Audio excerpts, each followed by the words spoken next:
भारत दौऱ्यावर आलेले इटलीचे उपपंतप्रधान आणि परराष्ट्र मंत्री अँटोनियो ताजानी यांच्या नेतृत्वाखालील शिष्टमंडळानं काल मुंबईत राष्ट्रीय शेअर बाजाराच्या कार्यालयाला भेट दिली।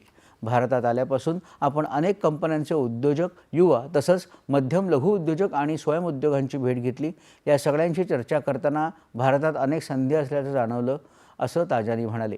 या कंपन्यांसोबत गुंतवणूक करण्यास इटली उत्सुक असून मोठ्या प्रमाणात गुंतवणूक याआधीच केली आहे, असं ते म्हणाले। भारतीय कंपन्यांनीही इटलीत गुंतवणूक करावी, असं आवाहन त्यांनी केलं।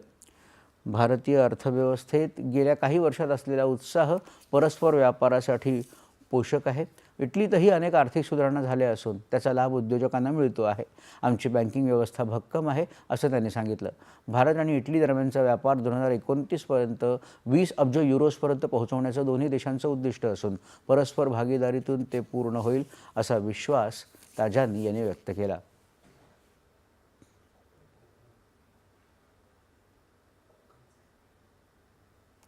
भारतीय पारंपरिक चर्मकला अर्थात कोल्हापुरी चपलांचा वारसा